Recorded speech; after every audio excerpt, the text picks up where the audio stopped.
Oh ternyata kenapa orang kaya makin kaya di properti? Oh ternyata semua ada ilmunya. Tadi yang nggak punya sama sekali duitnya, ternyata duit dengan modal minim itu bisa. Bahkan tanpa modal juga bisa. Kelihatan nggak masuk akal, bukan nggak masuk akal, akal kita yang belum masuk.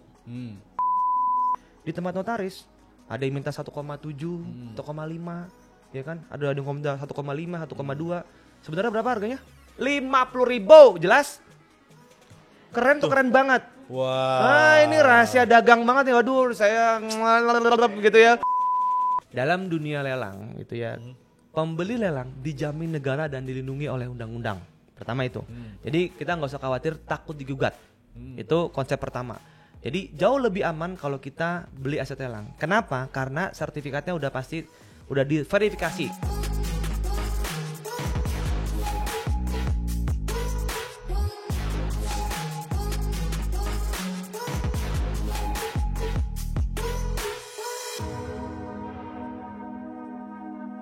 Halo Pod Friends, welcome to Grande Vida Podperti. Nah, di episode kali ini kita kedatangan anak muda nih yang super talented dan bersemangatnya tinggi. Dan dia ini juga di dunia properti ya. Memang dunia yang lagi dia dalami ini jarang-jarang ada. Dimana orang kadang-kadang hanya jadi agent untuk jualan rumah aja. Cuma dia lebih dalam lagi ke lelang-lelang. Nah ini jarang banget orangnya atau agent yang mau fokus di lelang. Dan dia juga udah banyak nerbitin buku dan punya seminar-seminar juga untuk memberikan motivasi juga. Wah, dia adalah Dimas. Oke, Dimas ini sebenarnya dia mendirikan perusahaan ya namanya berarti ya? Iya. Atau Komunitas. Iya. Ternak properti. Yes. Ya, kalau misalnya Pod Friends banyak sering dengar ternak properti ini man behind the gun. Jahat banget man behind the gun. Man behind the scene-nya atau yang bikin ternak properti. Jadi kita bakal kupas tuntas, ngulik-ngulik lebih dalam karena memang Dimas ini lebih menekuni atau mendalami lelang-lelang. Sama juga ada tips-tips ya untuk beli rumah di usia muda dengan budget yang minim ya, tanpa harus KPR. Nah, kita akan gali lebih dalam lagi. Mantap. Oke. Jadi first thing first, gue pengen tahu background dulu nih, biasa ya. Jadi mungkin biar Pod Friends ini biar tahu latar belakangnya dari Dimas tuh apa sih bisa terjun ke dunia properti dulu deh, gitu ya. Atau dulu kuliahnya ngapain sih kayak gitu. Oke. Berawal dari pertama tidak punya rumah. Oke. Karena tidak punya rumah, saya tinggal di panti sosial. Oh, I Orang see. tua saya kerja di sana, kemudian saya nggak punya rumah, nggak punya mobil gitu ya, rumahnya rumah dinas. Saya berpikir kapan saya punya rumah. I see. Nah, ketika orang tua saya pensiun, gimana caranya supaya punya rumah gitu ya? Saya berpikir karena kalau otak kita bertanya supaya bisa, supaya mungkin cari cara. Nah, ada 3 mantra yang selalu saya katakan ketika ada hambatan. Apa itu? Supaya bisa, supaya mungkin, cari cara. Nah, cari cara supaya kita bisa mendapatkan apa yang kita inginkan. Nah, kemudian saya kuliah sambil nyari kuliah juga. Kemudian waktu itu sempat kuliah diterima di SCT Telkom. Ada 2 kampus ya, terima Telkom dan SCT PLN. Kemudian begitu saya daftar ulang kan ke Bandung. Pada waktu itu tidak ada Cipularang. Ya. Jadi naik bus. Naik bus. Karena nggak ada mobil nggak punya. Naik dari Kampung Rambutan ke sana, kurang lebih 6-7 jam. Sampai di lokasi, ya kan, daftar ulang. Terus tanya sama orang tua saya, Pak, ini daftar ulang berapa biaya? 15 juta. Terus tanya, Pak ada duit nggak? Wah, Bapak nggak ada duit, nanti pinjam koperasi. Tek, langsung. Hati saya merasa, wah sampai kuliah aja nggak ada duit kan gitu. Terus kemudian saya gelisah di mobil, di bus gitu ya. Terus kemudian pulang. Besoknya ya kan tidur sampai rumah. Terus besok saya ngomong, Pak lebih baik nggak usah deh. Saya kuliah yang di Jakarta aja. Di mana di SCT PLN. Nah, ada terima 2, Telkom atau PLN. Kata orang-orang kan bagus kan Telkom. Kenapa? Karena digital kan, semua segala macam. Terus ya udahlah, yang penting sama-sama kan di PLN ini kan teknik informatika, sama-sama digital juga. Nah, kemudian saya kuliahlah di situ. Nah, begitu kuliah di situ, ternyata saya tanya kanan kiri depan belakang. Oh, kok dari mana? IPA. Saya sendiri IPS. Apa itu? Ikatan Pengusaha Sukses. Jadi beda. Oh, ini apa nih? Kalkulus, fisika, matematika, ini makanan apa gitu ya. Saya bilang, wah nggak cocok nih. Akhirnya saya kuliah di situ dan itu cuma hanya 6 bulan doang. Habis itu saya mundur, nggak lanjutin lagi, saya kuliah, cari tempat kampus yang terbaik di Jakarta. Ada apa aja sih? Ada 5 kampus, ada Untar, kemudian ada UPH, ada BINUS, ada Atmajaya, ada Trisakti terakhir. Nah, begitu dengan Trisakti, nanya gitu ya, berapa biayanya? 35 juta. Lebih mahal. 15 juta aja nggak bisa, apalagi 35 juta. Tapi saya berpikir ketika dalam hidup kita ada hambatan, ada 3 mantra yang saya selalu katakan, ulangi lagi, supaya bisa, supaya mungkin, cari cara. Oke, terus kemudian pulang, terus kemudian datang lagi, ditanya sama orang kayak akademis gitu ya, rektorat itu yang orang adminnya, Mas kemarin daftar ya, gimana? Wah, saya lagi pengen cari kelas yang lebih murah, ada nggak ya? Kebetulan, dia bilang, kebetulan apa? Ini ada baru buka kelas malam. Nah, kelas malam itu ini baru buka. Itu bayar berapa? 950.000 per bulan. Itu kelas kayak extension dong ya sebenarnya. Iya. Jadi dia nggak ada bayar masuk pangkalan, nggak ada. Jadi langsung karena baru pertama kali angkatan pertama, jadi bayar cuma 950.000. Wah. Orang pada kaget. Ya di komplek panti sosial kok anaknya bisa kuliah di Trisakti. Itu kaget semua. Wah, kok bisa gini. Nah, jadi kesimpulan adalah ketika kita mau berusaha, apapun yang terjadi, ketemu ada jalannya. Selalu ada jalan ya. Selalu jalan. Nah, singkat cerita, kemudian saya ibarat gini, saya nggak mau sayang-sayang dengan pertemanan, karena kalau kita mau jalan sukses, ada 3 hal. 1, buku apa yang kita baca. Yang kedua, dan dengan siapa kita bergaul. Yang ketiga, kemana kita ikut komunitasnya. Nah, akhirnya dengar Trisakti itu kelas papan atas, orang-orang menengah papan atas. Saya nggak mau rugi, paginya saya ikut organisasi. Saya ikut BEM, saya ikut Presma gitu ya, dan ketemu dengan teman-teman yang lainnya. Dulu saya juga usaha travel gitu ya, terus kemudian habis itu saya sempat sponsorin dan lain-lain. Itu saya terkenal tuh waktu zaman kuliah dulu. Nah, singkat cerita saya bayar kuliah sendiri dari hasil hasil dari saya usaha itu. Oke. Nah, singkat cerita saya ikutlah seminar. Ya, ada seminar sukses nih gini-gini. Nah, muncullah guru saya, Mr. Tungdu Samuaringin. Bagaimana kaya melalui dalam dunia properti. Saya ikut. Nah, ketika itu saya belajar, kemudian saya tercetus bahwa saya pengen punya rumah. Saya balas dendam pengen punya rumah. Dalam kehidupan kita, tekad kuat tuh ya. Tekad kuat itu. Jadi ketika kita mau jalan sukses, itu harus ada strong why-nya dulu. Why kita mau sukses? Kenapa kita mau sukses? Kalau kita ada punya tujuan hidup mau sukses, itu pasti ada jalannya. Ya, kenapa otak kita itu sebenarnya udah top banget yang Tuhan berikan gitu ya. Nah, ketika mau ke sana ada caranya, ada jalannya. Nah, habis itu saya belajar sama guru-guru papan atas, papan tengah, papan bawah, sampai nggak punya papan. Saya mau belajar. Kita jualan di papan sekarang. Kita profesinya jualan papan. Sandang pangan papan maksudnya ya. Jadi bukan papan tulis. Nah, habis itu saya berpikir, saya belajar. Oh, ternyata kenapa orang kaya makin kaya di properti? Oh, ternyata semua ada ilmunya. Tadi yang nggak punya sama sekali duitnya, ternyata duit dengan modal minim itu bisa. Bahkan tanpa modal juga bisa. Kelihatan nggak masuk akal, bukan nggak masuk akal, akal kita yang belum masuk. Jadi, ternyata saya begini-gini saya belajar. Sampai saya satu titik ikut di Panangian School of Property yang bayar 25 jutaan. Apa tadi? Panangian School of Property. Panangian School of Property. Ya, itu di mana? Itu di Tamrin, di Mall Tamrin gitu ya. Nah, itu mahal, itu beliau tuh tentang para investor tuh ya dulu. Nah, saya nggak punya duit dari mana? Orang duit 1 juta doang. Wah, tapi kalau misalnya, yang kembali lagi supaya mungkin cari cara. Pokoknya cari cara.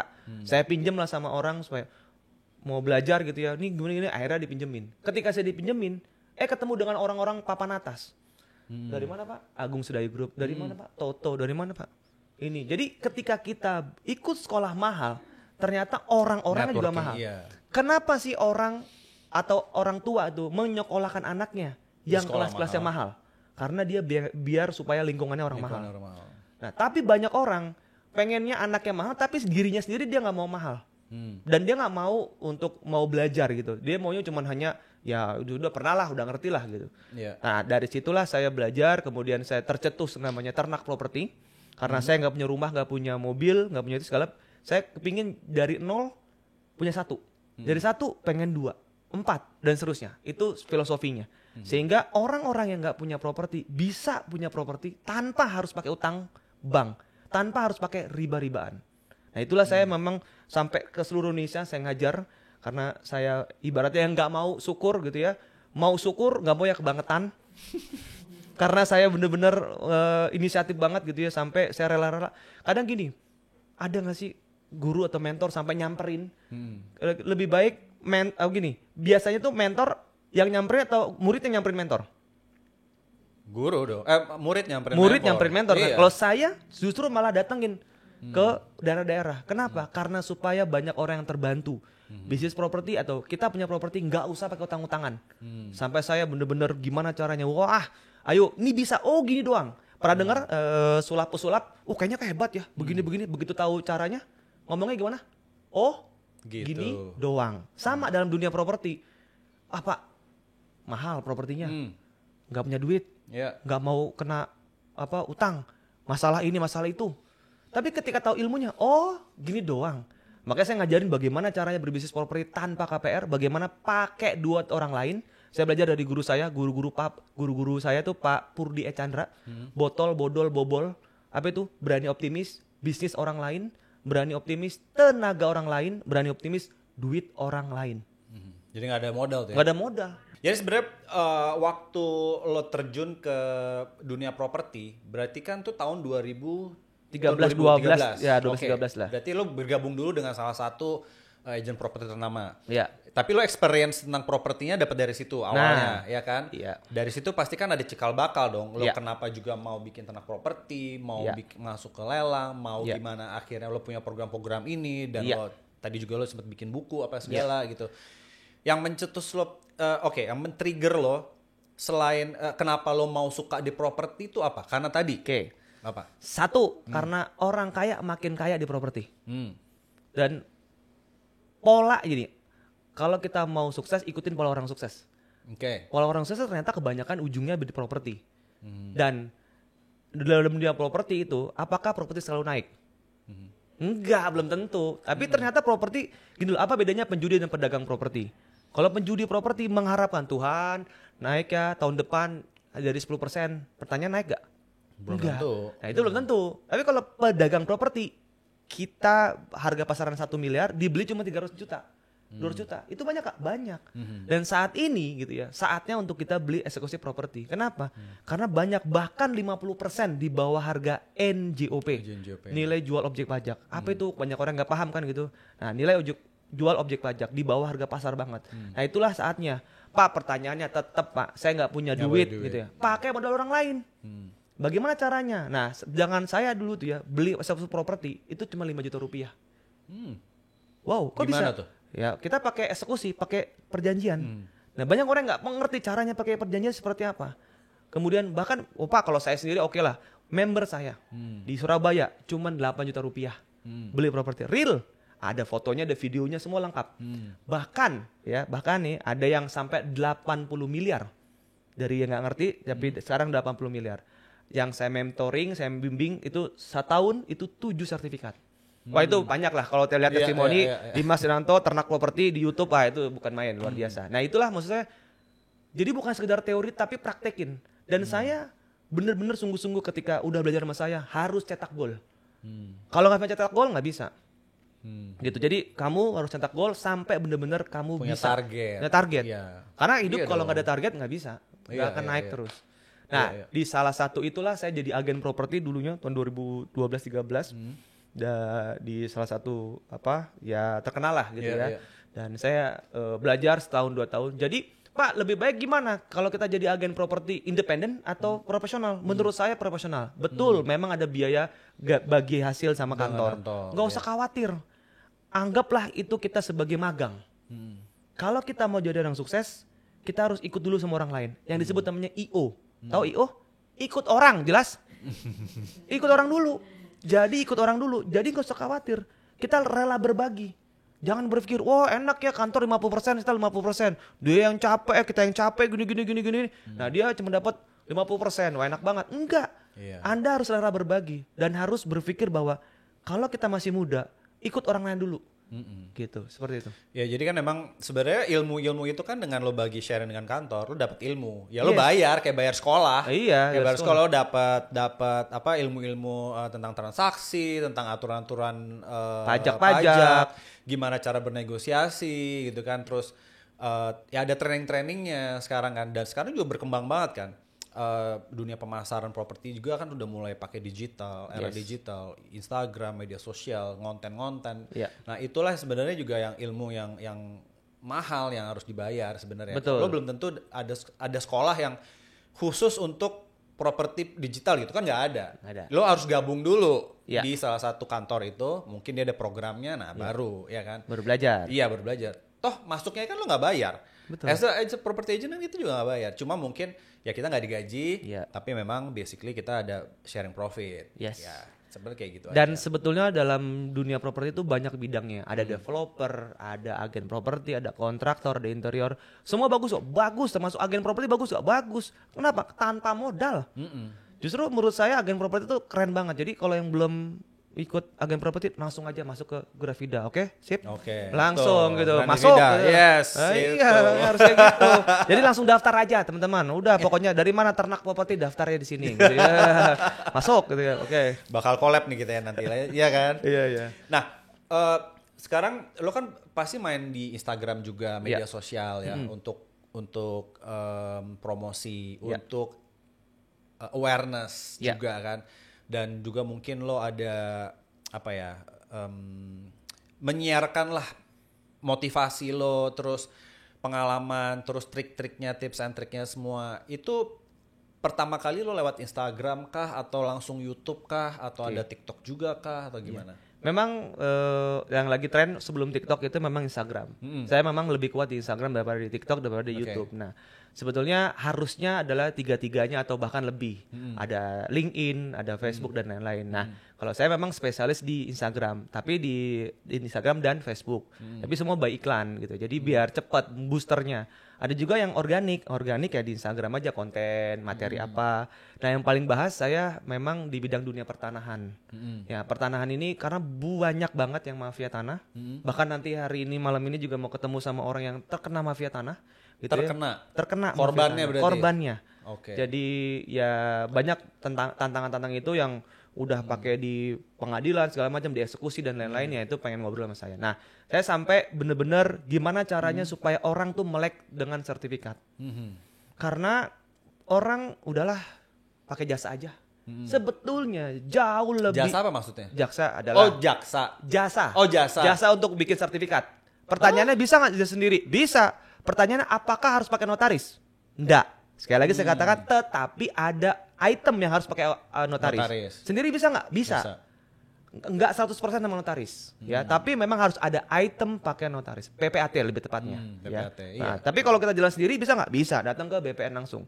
Maka saya saya influencer di BPN juga, di kementerian BPN gitu ya, untuk ngebantuin bagaimana orang mengedukasi supaya ngurus sertifikat sendiri. Tanpa harus pakai biro jasa.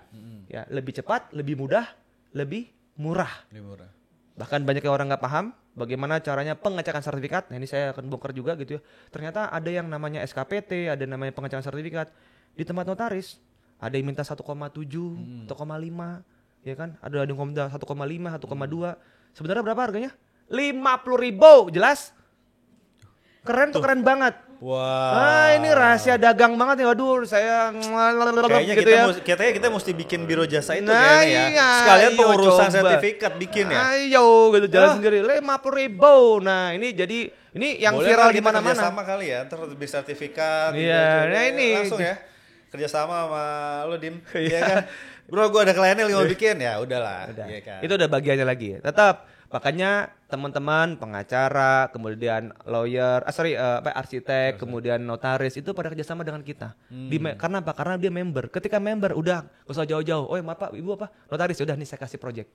Apa? Oh ya ini kasih project. Jadi kita member dulu. Makanya kita komunitas. Ada tentang dunia hukum, ada tentang dunia bagaimana digital marketing for property. Pak saya susah jualan. Di sini saya bisa bantuin jualin supaya cepat. Pakai kita digital marketingnya. Kemudian bagaimana cara, Pak nggak ngerti pakai orang lain, gimana Pak? Pakai financial engineering, kita bantuin segala macam. Pak bagaimana uang saya tuh bingung mau diapain? Ya sudah, kita bantuin supaya dia punya kos-kosan dan seterusnya, punya passive income, juragan kos. Nah kita ada, jadi guru nggak cuma saya doang, guru ada 4 orang di situ. Nah sehingga hanya satu-satunya komunitas yang satu paling lengkap, yang kedua paling banyak alumni mencetak sekali lagi pencetak pebisnis properti, yang kedua membernya, ya terus ketiga memang kita ada mentoringnya setiap bukan sebulan sekali tapi seminggu 2 kali, coba bayangin. Itulah yang saya niat loh Pak, banyak orang habis seminar ngilang mentornya. Iya. Itu online offline tuh? Online offline. Kalau offline sebulan sekali untuk kopdar. Okay. Tapi kalau online itu by Zoom By gitu Zoom ya. aja. Jadi teman-teman yang misalkan member gitu ya, yang sudah itu langsung eksekusi terus tanya, "Oh Pak gini, oh Pak." Testimoni begitu banyaknya ya. Jadi paling banyak. Terus yang kedua adalah kita punya prioritas. Jadi member Tanah Properti itu sudah ada prioritasnya. Kenapa? Karena saya nasabah prioritas BTN, kemudian Bank BRI. Jadi di mana aset-aset itu di bawah harga pasar kita akan berikan kepada member Tanah Properti di seluruh Indonesia. Jadi kalau orang umum Pak, orang umum bisa nggak? Ya bisa sih, tapi kelasnya kelas yang biasa. Ingat kalau kita menjadi orang sukses ada 3 hal, catat. Ya, 1, kerja cerdas, ya kan, tangguh. Ya. Yang kedua, inisiatif, tangguh sampai cetak gol. Yang ketiga, diam, kekuatan orang dalam, jelas? Ya itu yang penting sih kalau orang dalam itu. Ordal nih. Ordal. Nah, ketika ordal itulah yang membuat gini loh caranya. Lebih smooth. Lebih smooth. Itu. Dan kenapa saya punya duit cuma 30 juta? Bisa Pak? Bisa. Banyak orang yang berpikir bahwa punya duit properti harus 500 juta, 600 juta. Enggak. Pak, 20 juta bisa nggak? Bisa. Sini, saya kasih tahu, tunjukin. Pak, itu ada sertifikatnya. Iya, ada sertifikatnya, ada fisiknya, ada rumahnya, ada tanahnya. Mas sertifikat doang? Enggak, 30 juta ada. Nah, kita berikan data itu supaya Anda ya kan punya duit langsung beli aja cash tanpa pakai utang-utangan. Jadi kalau misalkan hanya berpikir bahwa 500 juta ya salah. Jadi 3 juta doang nggak bisa. Bahkan saya bilang 5 juta doang bisa saya. Gitu. Jadi itulah yang campaign saya selalu katakan bahwa bisnis properti tanpa KPR, tanpa utang, tanpa riba, walaupun gaji Anda di bawah UMR. Bukan UMR lagi, di bawah UMR. Sekarang pertanyaannya kok kalkulator saya jadi rusak Pak, gimana? Oke, anggap UMR berapa? Oke, ini langsung nih ya. Ini kita langsung masuk ke intinya nih ya. Soal ternak properti gimana Pod Friends kalau misalnya mau punya properti tanpa harus tadi gajinya UMR atau di bawah UMR pun bisa ya dengan modal minim ya. Itu bisa. Nah, strategi itu kan. Strateginya, how to-nya. Gimana tuh? Yang pertama, bagaimana cara mendapatkan properti murah yang sangat efektif. Yang pertama, dari mana? Pengadilan. Karena di sana ada harta gono gini, suami istri ribut, kakak adik ribut, bagi warisan ribut. Nah di sana ada properti murah di harga pasar. Jadi habis dari sini teman-teman semua habis nonton langsung datang ke pengadilan. Tongkrongin. Loh, siapa yang di sini baru tahu? Ayo angkat tangan, baru tahu nggak? Banyak tahu. Wah, baru tahu. Nah, kenapa baru tahu? Karena orang pinter akan kalah sama dengan orang dalam, jelas? Jadi orang dalam semua di situ ya pemain. Wah, jadi orang dalam semua yang bermain. Kenapa? Siapa yang bermain? Ya mestinya lawyer yang tahu lah gitu ya. Terus ke hakim dan seterusnya. Ya sebetulnya karena memang kerjanya di situ, bukan berarti orang dalam juga gitu. Nah, yang kedua dari mana? Dari notaris. Kenapa? Karena notaris itu tahu properti mana yang mau dijual. Si ownernya nitipin ke notaris. Ini notaris sering transaksi sama para investor. Jadi tawar-tawarin. Jadi notaris. Yang ketiga dari pihak perbankan.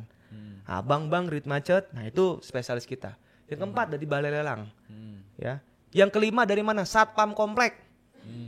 Nah itu banyak orang yang nggak paham. Babin satu, dari Babin, ya satpam komplek. Nah satpam komplek tuh banyak orang yang nggak paham juga. Loh, gimana maksudnya? Jadi banyak orang yang kurang tepat. Misalnya gimana? Permisi Pak, ada properti murah nggak? Itu salah. Yang bener gimana? Ini kan begitu datang ke tempat klaster gitu kan. Permisi Pak, iya Pak ini ada nasi Padang. Kemudian langsung ngomong, Pak kalau ada properti murah di bawah harga pasar tolong kabarin saya. Beda atau beda banget? Beda banget. Jadi harus pakai nasi Padang. Nanti praktekin ya nasi Padang. Oke. Kemudian tambah lagi, Pak kalau ada closing, saya kasih tambahin namanya coffee money 1 juta rupiah. Ya. Jadi kalau pemilik itu kasih komisi 2,5%, kalau kita pembeli coffee money. Siapa yang tahu coffee money, Bapak Ibu, teman-teman? Gak ada yang tahu kan? Uang kopi, jelas? Uang kopi, ya udah. Uang kopi aja 100 ribu. Bukan uang rokok lagi ya? Uang kopi gitu ya. Nah jadi dari situ kita bisa mendapatkan ilmu baru dan pelajaran baru. Dan orang, oh iya Pak saya juga tambahin. Akhirnya banyak para satpam itu hubungi kita. Dan berbagai macam strategi-strategi lainnya. Termasuk dari Kementerian BPN, kemudian dari mana lagi kelurahan, kecamatan, informasi-informasi Pak ada yang di bawah harga gak, murah-murah gak? Ya pasti ada aja gitu. Ya berarti networking itu harus di-build juga kan Betul. ke orang-orang dari BPN, yang sekitarnya. Tapi emang kalau kita sebagai agent salah satunya udah kita jalanin tuh ke tadi satpam. Oke. Kalau itu kasih biru atau merah. Oke. Gitu. Sip. Tahu nggak biru atau merah? Apa tuh? 50.000 atau 100.000. 100.000. Nah, gitu. Itu, jelas. Triknya. Jadi bukan kopi lagi. Ya biasanya ya kayak gitu sih biasa. Oke. Nah ini gimana? Ini kan teman-teman para agen properti. Lalu bagaimana Pak caranya supaya cepat laku? Ya kan gitu ya. Jadi teman-teman yang punya rumah, ya kan mau cara jualan seperti cepat laku gimana? Datengin para agen. Ya, ada 20 orang para agen datengin untuk ngopi bareng dulu gitu kan, ngobrolin. Okay. Halo. Para agen, misalkan saya sebagai pemiliknya gitu ya. Ada properti 1M yang mau saya jual. Oke. Teman-teman mau nggak komisi bukan 3%, 5%. Pakai tanda bintang. Oke. Lalu gimana pacarnya? Segini. Teman-teman, harga pasaran di sini, ini harga pasaran 1,3. Jadi 1,4 ya. Jadi ini saya jual cuma 1M. Oke, 1M. Kalau 1M Anda dapat 2,5%. Ya. Oke dong, ya kan?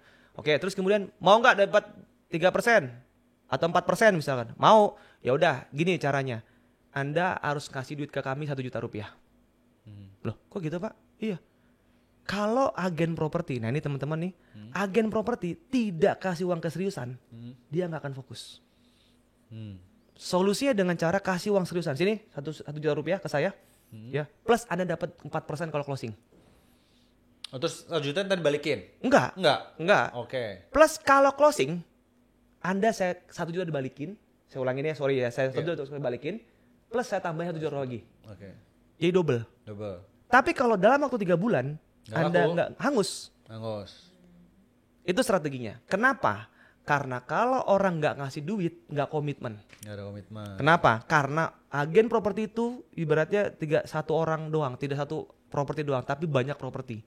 Sehingga dia nggak fokus, nggak menjiwai tersebut. Nah itulah strategi bagaimana caranya agen properti yang bisa sukses. Fokus. Dia harus bayar. Ketika dia bayar, dia nggak merugi nggak? Nggak mau rugi. Satu, dapat komisi lebih besar. Yang kedua, 1 juta nanti baik lagi. Yang ketiga, dia bisa negosiasi sama pemiliknya. Nah, itulah strategi saya ketika ada orang yang mau bantu jualin properti saya. Pak, saya susah banget. Sini saya bantuin. Ya kan? Berapa? Nah, terus yang kedua dengan cara agen properti supaya bagus dilihatin pakai data pembanding. Harga pasarannya 1,5 dijual cuma hanya 1M. Itu yang benar. Jadi dijual hanya nego. Nah, jangan. Itu nggak pas. Setiap kita jadi agen properti harus pakai data pembanding karena orang suka membandingin. Terus yang ketiga adalah jadi orang agen properti jangan baper kepada buyer. Kenapa? Cuman bisa di-read doang. Nggak masalah. Karena buyer itu dia sibuk. Ya. Jadi WA lagi. Terus selamat siang Pak. Terus bagaimana caranya supaya tahu? Lihat media sosial dia. Terus follow juga ya. Follow juga. Follow up-nya follow up di media sosial. Follow up juga di WhatsApp. Iya. Kenapa? Karena ketika kok kamu tahu saya di sini? Orang merasa dihargain. Oh, kok kamu tahu? Nah, oh jadi lebih kenal. Oh, Bapak kemarin aktif ini ya. Oh, Bapak main badminton ya, Pak. Wah, saya senang badminton. Jadi pendekatan dulu. Dan orang bayar itu dia nggak mau langsung tiba-tiba langsung dijualin, nggak mau. Tapi dia pendekatan dulu. Kenapa harus ada orang main golf dulu? Kenapa harus ada main motoran dulu? Supaya dekat dulu. Ketika dekat, oke. Terus yang ketiga dengan cara apa? Cek di handphonenya, pakai get kontak. Dia aktivitas apa? Oh, bisnisnya apa? Oh, dia usahanya apa? Ketika ketahuan, Bapak usahanya ayam goreng ya Pak? Wah, keren banget Pak. Gini. Loh, kok Bapak kamu tahu? Dari situ tahunya. Semua aktivitas ini langsung deketin. Yang paling penting adalah jangan baper. Sekali lagi, jangan baper. Ketika dibaca doang, itu jangan baper. Tapi pernah nggak kalau misalnya, ya kita juga pengen ya kayak gitu kan. Kita juga ada beberapa hal yang kita terapin, tapi tergantung dulu nih. Gimana kita sudah ada chemistry-nya apa enggak gitu. Yeah. Kalau misalnya tiba-tiba langsung ujuk-ujuk baru kenal begini, Pak, Bapak maintenance ya? Bapak main nih, Bapak nongkrong di sini.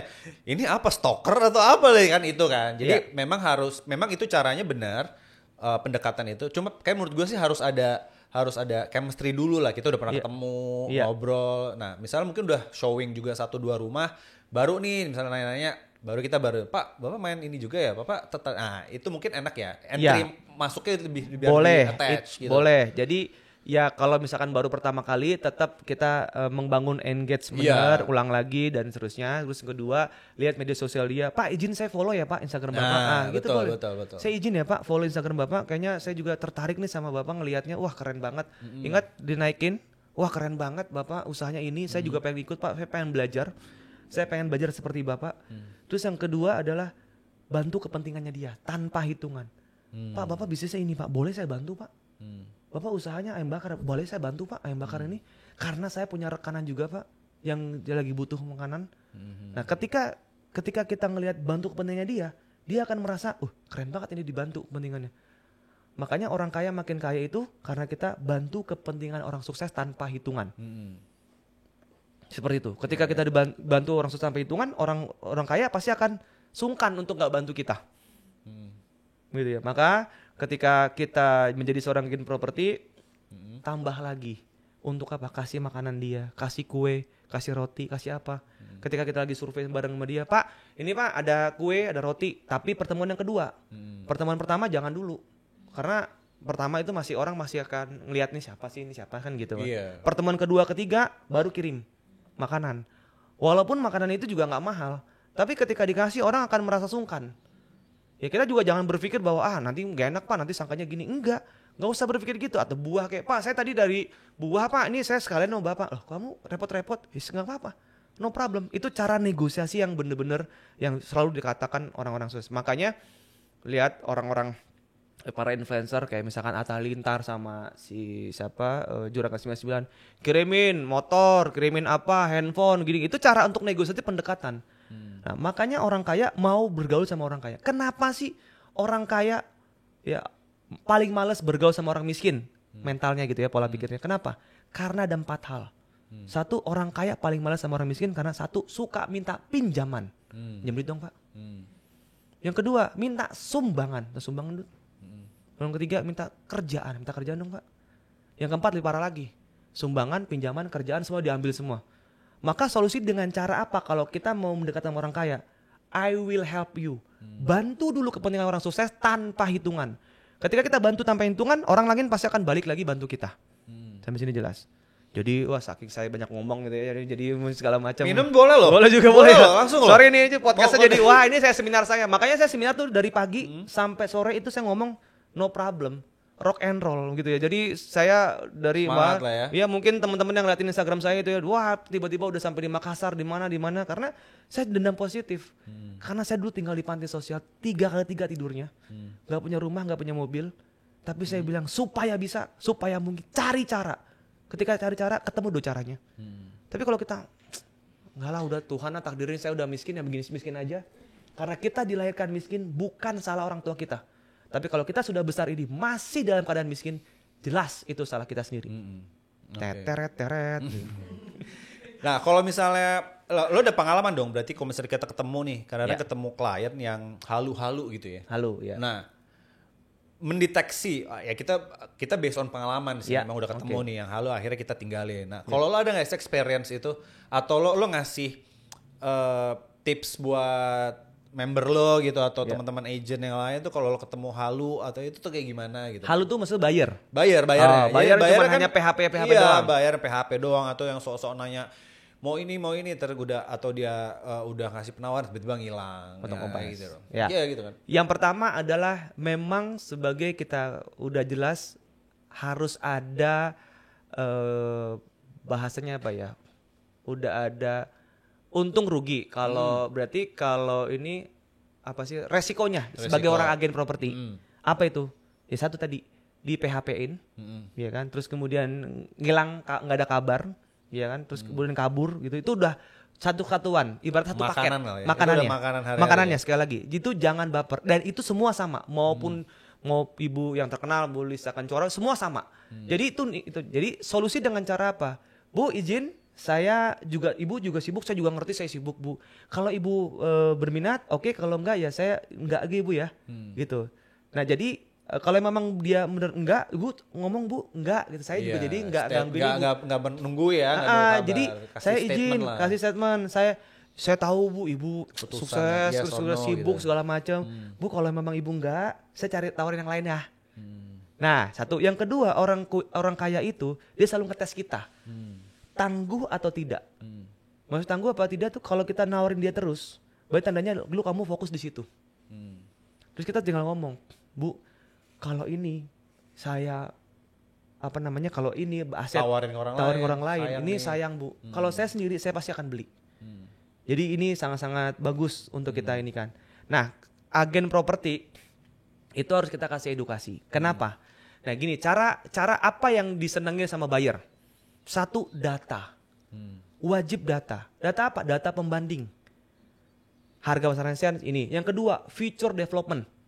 Di sana akan ada apa? Contoh di Bali, sekarang ini di Bali Utara gitu ya. Itu Presiden Prabowo itu akan membangun di situ. Nah, tunjukin ini, Bu. Bayangin, ini Presiden udah ngomong. Dari sekarang ini beli, Bu. Kalau enggak Ibu kan ketinggalan. Jadi ada future development. Dengan cara apa? Tanya kepada kelurahan, kecamatan. Dengan yang kedua, dengan tanya lihat di internet. Ya, future development 5 tahun ke depan gimana? 2 tahun ke depan gimana? Ketika future development itu murah gitu dan itu bagus gitu. Akan ada tol, Bu, di sini. Buktinya mana nih? Kirimin. Bu, kirimin. Jadi kirimin data. Orang sukses, orang kaya itu selalu data, bukan bahasa perasaan. Yang ketiga, data pembanding. Dengan cara apa? Yang bagus pakai appraisal. Bu, appraisal ini harganya sekian, tapi saya jual cuma sekian. Ini saya ada 2 orang yang mau, Bu.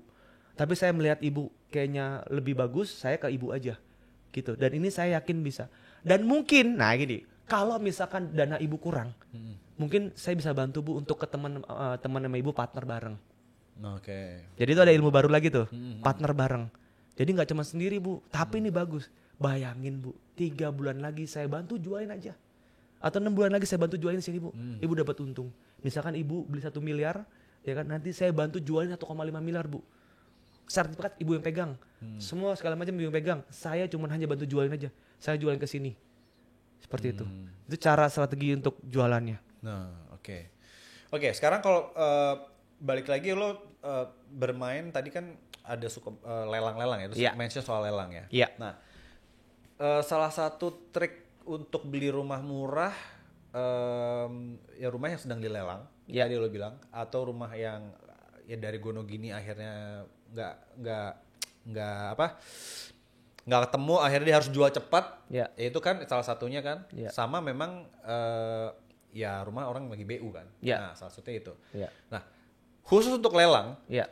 itu lo mencari barangnya tuh gimana? Apakah lo memang pendekatan sama tadi bank tadi, Iya. atau sama orang BPN kah, atau sama pengadilan kah, Iya. atau kayak gimana?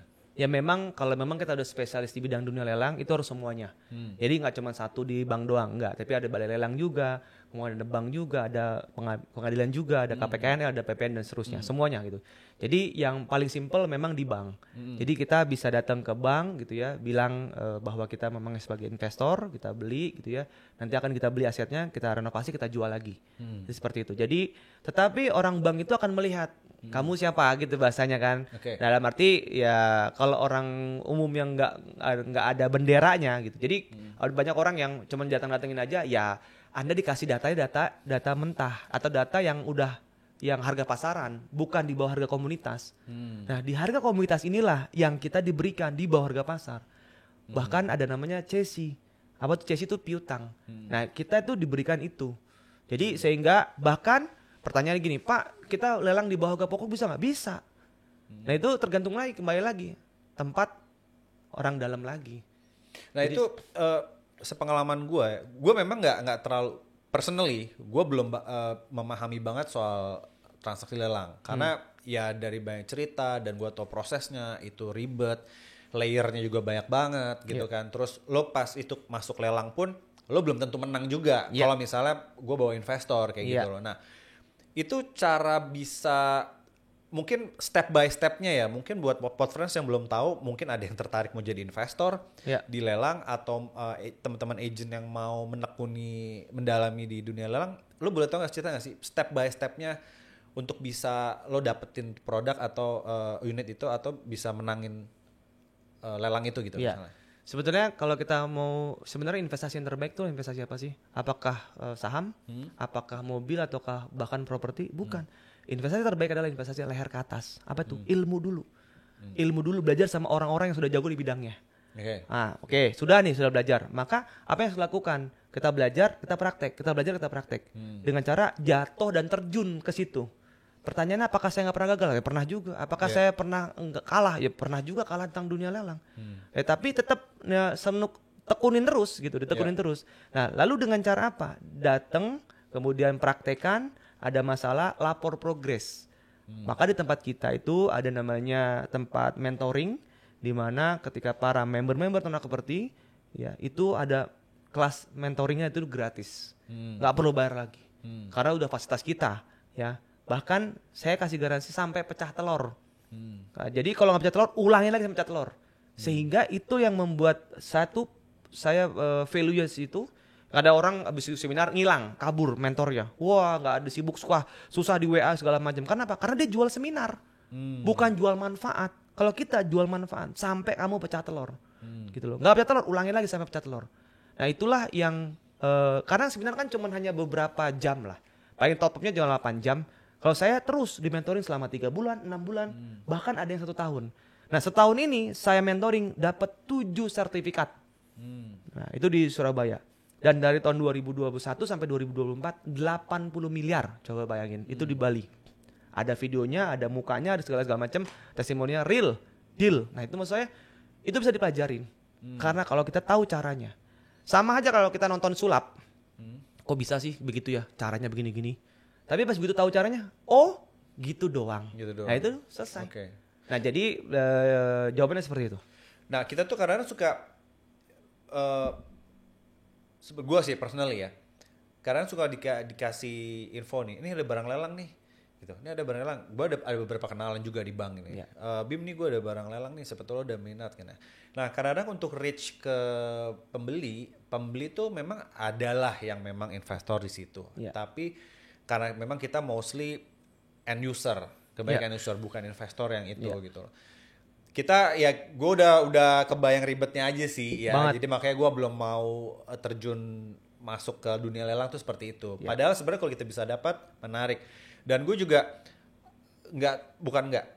ada concern soal masalah pengosongan, ya kan. Pengosongan tuh ada yang pengosongan masih dihuni, ada memang yang barang-barang yang memang sudah di take over sama bank, ya udah kosong sama bank. Nah, gue berani itu kalau yang kayak gitu gitu. Tapi kalau yang masih dihuni, ada biaya pengusiran, ada biaya kerahiman. Nah, personally gue nggak tega gitu kayaknya. Walaupun sebenarnya ya itu sah-sah aja. Lo nggak bisa bayar utang, rumah lo dijaminkan lo jatuh tempo nggak bayar, harus ditarik, akhirnya lo harus keluar. Nah, ya orang mungkin ribet-ribetnya itu yang ribetnya itu nggak suka di situ kan. Ya personal, balik lagi ke personal sih ya sebenarnya gitu. Dan itu pilihan. Jadi Ternak Properti itu diajarin bagaimana caranya pengosongan dengan cara baik yang benar.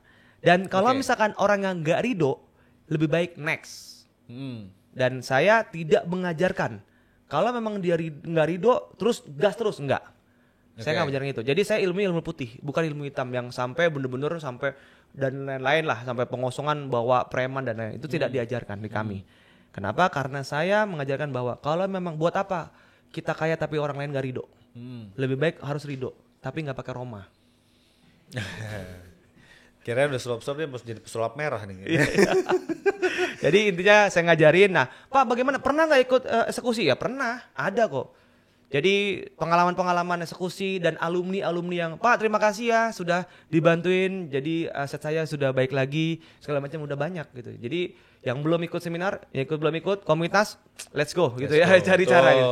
Ya. Jadi sebenarnya punya ya di lelang sendiri ini tuh ada seninya sendiri ya. Ada seninya sendiri, ada dramanya sendiri, ada keseruannya sendiri, ada pengalaman yang lain juga ya daripada yang ya transaksi normal sebenarnya gitu loh. Ya kalau mau yang seneng, yang lebih mau mendalami ya monggo bisa ke Ternak Properti atau lewat Grandivida, nanti kita seminar bareng juga boleh juga kan. Ya, Menarik teman-teman yang belum jadi seorang agen properti udah langsung aja ke Grand Davida. Ya, jauh lebih enak karena pembagiannya lebih besar daripada agen yang lain. Ya, teman-teman bisa sampai berapa? 80%? Wah, saya bisa sampai hafal gitu, 70 sampai 80%. Sehingga teman-teman Udah ada bocoran yuk ini. yang lain udah jadi pada 50%, pindah aja udah. Cari cara. Nah, tuh langsung gaspol. Wah, itulah maksud Luar saya. biasa, Jadi ya saya merekomendasikan teman-teman semuanya gitu ya. Kalau memang mau belajar dari agen properti langsung aja daftar di sini. Wah. Siap. Let's Mantap. go. Keren. Oke, lo boleh cerita sedikit soal pengalaman yang nggak enaknya di lelang terakhir gitu ya? Apa kalau pernah terjebak dalam satu transaksi yang lo mungkin lo udah chip in, masukin berapa, tiba-tiba lo wah angus ternyata barangnya udah, karena gini, yang gue tahu kan lelang lo harus masukin Ya. deposit dulu kan Deposit ya? jaminan. Deposit jaminan sekian gitu. Ya. Dan itu pun lo belum tentu dapat barangnya Iya. kan gitu loh, untuk sertifikat atau rumahnya gitu atau Iya. properti lah gitu. Iya. Nah itu pernah sampai rugi berapa terbesar lo apa gimana Oke. gitu? Dalam dunia lelang gitu ya. Pembeli lelang dijamin negara dan dilindungi oleh undang-undang. Pertama itu. Jadi kita nggak usah khawatir takut digugat. Itu konsep pertama. Jadi jauh lebih aman kalau kita beli aset lelang. Kenapa? Karena sertifikatnya udah pasti udah diverifikasi. Satu sama pihak perbankan, kemudian yang kedua sama pihak BPN, ketiga sama pihak KPKNL. Oke. Jadi itu udah diverifikasi. Nah terus kemudian apa sih kendalanya ketika kita mention lelang itu? Jadi harus uang cash. Jadi uang cash, uang ready. Ketika kita sudah menang lelang dan kita tidak penebusan, maka jaminan kita akan hilang dan hangus. Itu yang pertama. Yang kedua, apa sih kendala sulitnya? Ya banyak orang yang susah jualan. Ketika sudah beli aset lelang, bingung mau diapain lagi. Jadi di tempat kita diajarin bagaimana berpikir jual sebelum beli. Untuk apa? Sadar diri untuk apa? Ya, sadar diri, tahu diri untuk apa itu properti. Nah, jadi jangan cuma sekedar beli doang, Beli habis itu doang, ngilang iya, kabur hilang. apa nganggurin gitu Udah, aja. iya, gitu. Nah, jadi nggak pas. Jadi harus tahu diri, sadar diri untuk apa untuk properti itu. Nah, yang ketiga adalah ketika sudah renovasi, sayang mau dijual. Pakai sendiri. Pakai Buat sendiri, anak saya lah. buat anak saya, atau mau dijual lebih murah, kayaknya sayang nih, saya mesti lebih tinggi lagi. Nah itu, Ya. cintailah transaksinya, bukan propertinya. Itu benar. Nah itu kendala-kendala itu. Dan apakah pasti murah lelang? Belum tentu. Karena di sana ada batas atas, batas tengah, batas bawah. Nah itu semua diajarin di komunitas kita, supaya teman-teman jangan sampai kejebak menjadi seorang penjudi properti. Harus menjadi seorang pedagang properti. Oke. Penjudi itu properti itu gimana? Misal, oke, gue beli di harga segini nih. Terus berharapkan nanti bakal naik nih. Kayak gitu. Itu namanya sebut penjudi properti. oke. Jadi harga pasar 1 miliar, kata orang-orang kan 20%, 10% setahun. Iya. Di tahun 2025, Tuhan pasti naik ya. 1 miliar 100 juta. Pertanyaannya naik gak? Ada yang mau beli gak? Enggak dong. Belum tentu dan nggak ada gitu ya. Yang di mana-mana sekarang investor ada orang buyer tuh pengen beli di bawah harga pasar. Iya. Hampir 80-90% di bawah harga pasar. Kecuali dia belinya sama developer. Nah, developer kan terserah dia mau jual berapa gitu. Nah, itulah yang terjadi dalam dunia properti, banyak banget, dan bahkan Anda mau pensiun, udah tanah properti diajarin. Anda belum punya rumah sama sekali, masih PIM, Pondok Indah Mertua, udah. Di Komunitas Properti diajarin bagaimana caranya supaya punya properti tanpa harus pakai utang-utangan, walaupun gaji Anda UMR. Oke. Gila, ngomongnya daging semua nih. Jadi ilmu-ilmunya dapat tuh. Jadi kalau misalnya Pod Friends sebagai agent ataupun sebagai calon investor, bisa belajar sama Ternak Properti, belajar sama Grand Davida juga bisa. Mau jadi agentnya, kalau mau ngedalamin sebagai agent khusus di lelang, bisa juga belajar. Baik banget, dan juga mungkin ada YouTube-nya juga ya, untuk mungkin ilmu-ilmu yang bisa di-share di media sosial itu juga ya. Nice banget Dimas, thank you banget ngobrol-ngobrolnya, nggak berasa. Kayaknya kalau misalnya kita ngobrol terus kita udah sampai 2 jam 3 jam tuh 12 sambil iya, ngopi-ngopinya ya. Iya. Dan itu banyak ketika saya podcast tuh udah selesai. Lah, ini Iya. baru berapa menit? Itu Nggak baru berapa berasa. detik gitu. Nggak berasa. Kalau orang lain udah bosan, kalau kita terus Terus let's iya, go kita gitu. Ya. ngobrol terus kan. Kan kita juga ngobrol gak hanya di sini doang nanti Iya, kan. iya. Iya. Oke. Dimas, thank you banget udah nyediain waktunya ke Grande Vida Property dan mudah-mudahan bisa menginspirasi juga buat Pod Friends, ilmu-ilmunya juga bisa diserap dan bisa dipraktekkan. Buat teman-teman agent, mungkin ada ilmu-ilmu tadi yang bisa diserap juga. Oke, thank you banget Dimas. Mudah-mudahan kita bisa kolaborasi dan kerjasama. Mantap. Saya Dimas Ananto dari Ternak Property dan juga Bima Prasetya Sastra Negara dari Grande Vida Property. mantap.